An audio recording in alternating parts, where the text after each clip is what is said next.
It was a crisp autumn morning when the small squirrel, whose name was Nutmeg, had ventured farther from home than usual. The woods had been his playground, the towering trees, his shelter, and the thick underbrush, his refuge. Nutmeg had always been cautious, but today, something seemed different. Perhaps it was the way the sun peeked through the branches, casting shimmering golden rays that danced across the leaves.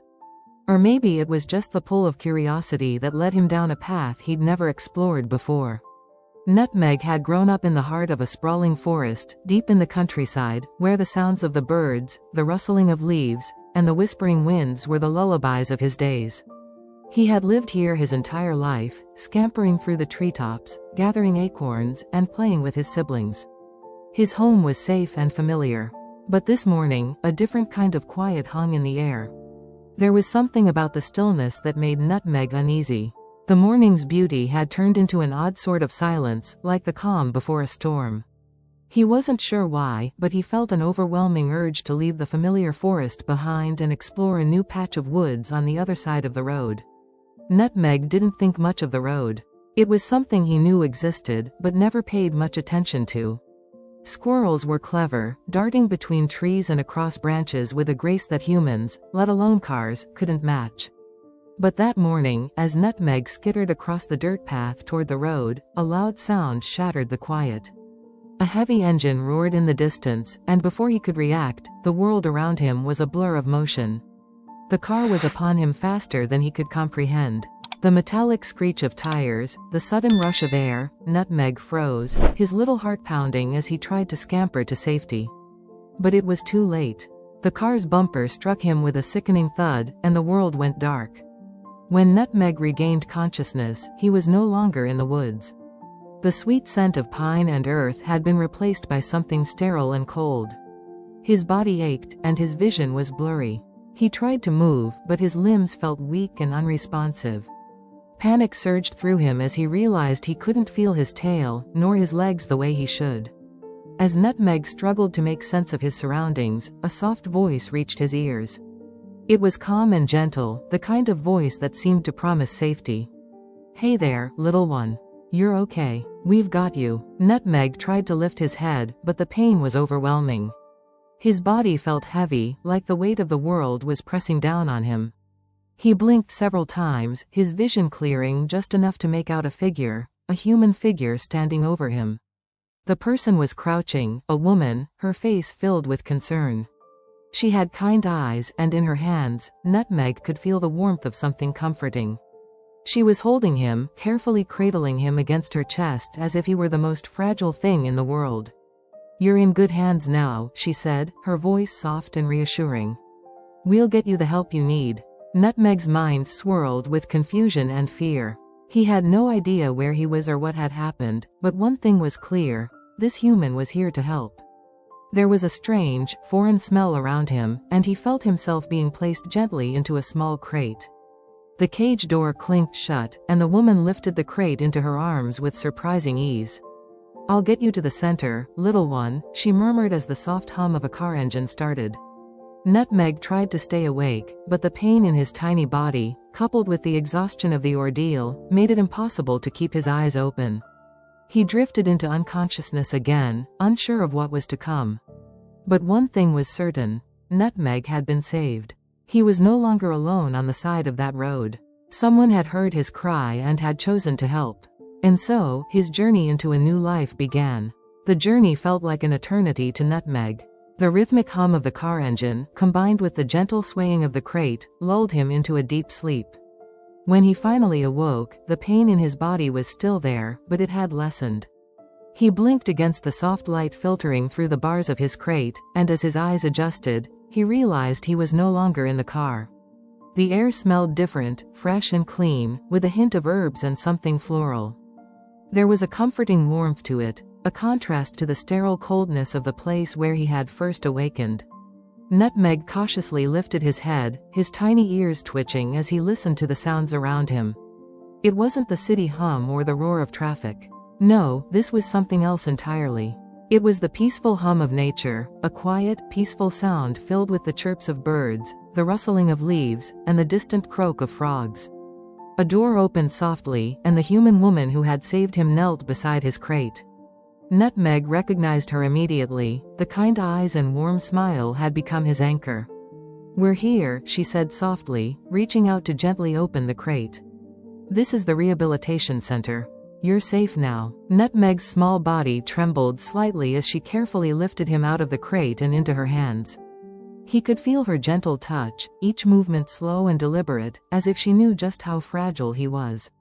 The pain still lingered in his limbs, but he could tell that the worst of it had passed. The woman carried him into the center, where Nutmeg was placed on a soft bed of hay in a small, quiet room. The walls were lined with comforting green plants, and the air smelled faintly of lavender and fresh grass. The room was calm, almost soothing, as if it had been designed with recovery in mind. Nutmeg's head swam with confusion. He had never been inside a place like this. His whole life had been spent outdoors, in the freedom of the forest. This place felt different, like a sanctuary. "Rest now, little one," the woman whispered, carefully arranging the blankets around him. "We'll make sure you get all the care you need. You'll be up and running in no time." She left the room, closing the door quietly behind her, and Nutmeg was left alone with his thoughts. For a long while, he lay still, staring up at the ceiling. He didn't know how he had gotten here, or what would happen next, but he knew one thing for certain: he had been saved. For the first time since the car had hit him, Nutmeg allowed himself to truly rest, feeling the tension in his small body slowly melt away.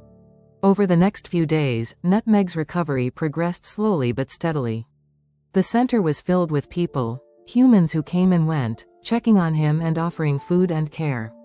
There were other animals too, some in nearby rooms: a bird with a broken wing, a rabbit with an injured leg, and even a small fox recovering from a minor scrape.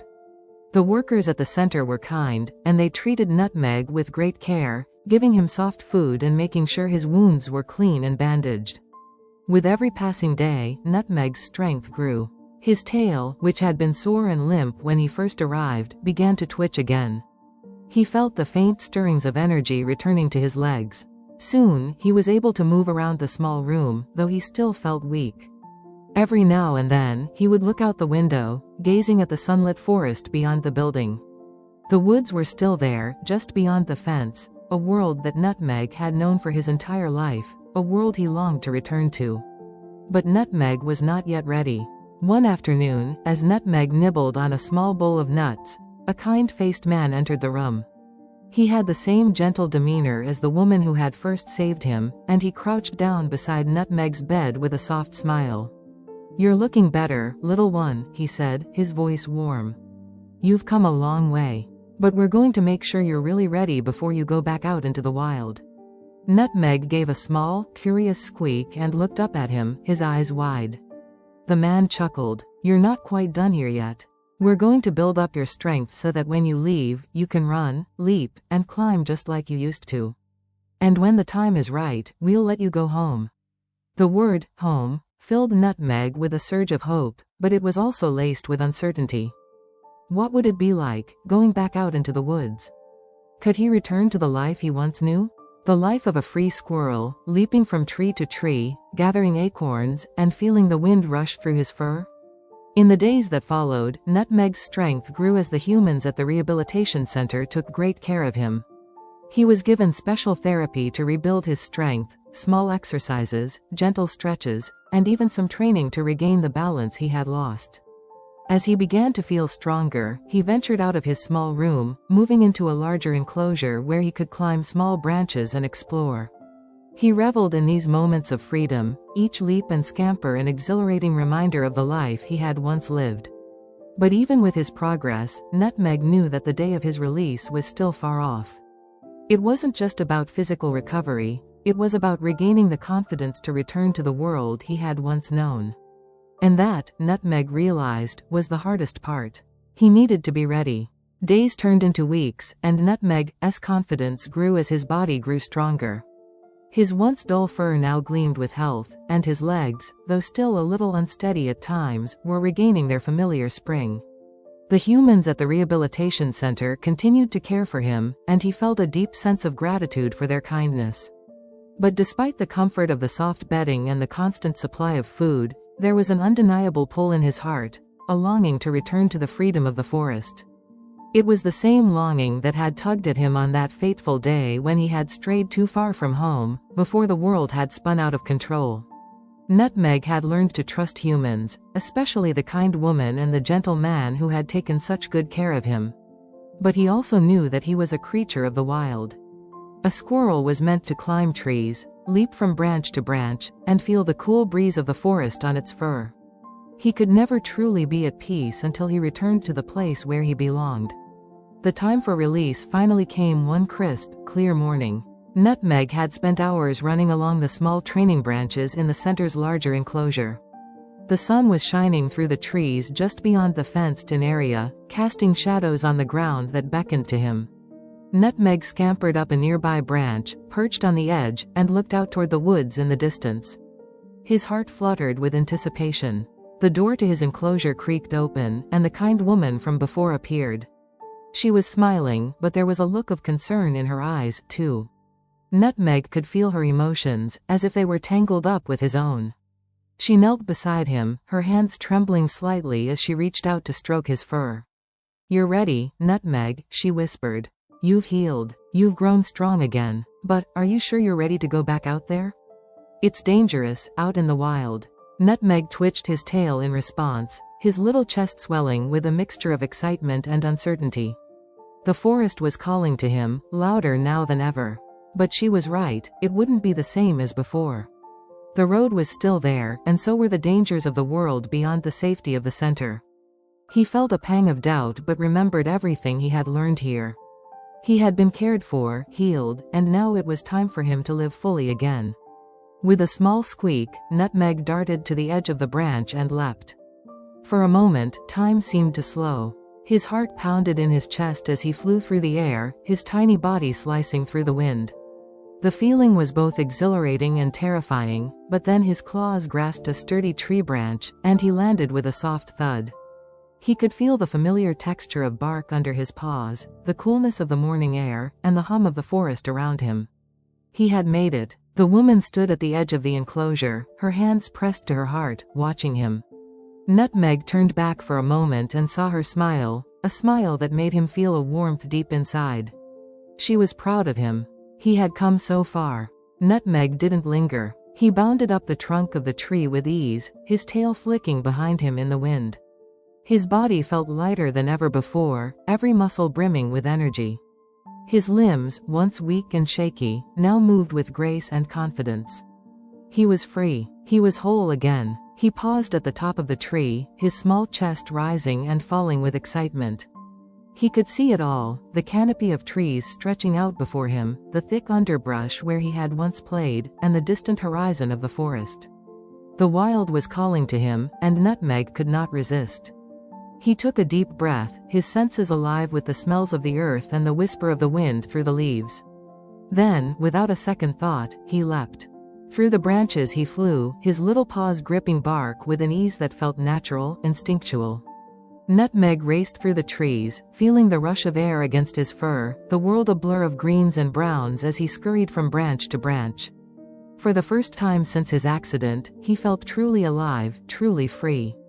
But the forest had changed. It was the same, yet different. The road still lay beyond the trees, a silent reminder of the danger that had brought him to this point. Nutmeg paused for a moment, looking down at the familiar forest floor.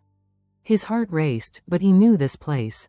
He was home, and it was a home he could share with the world around him.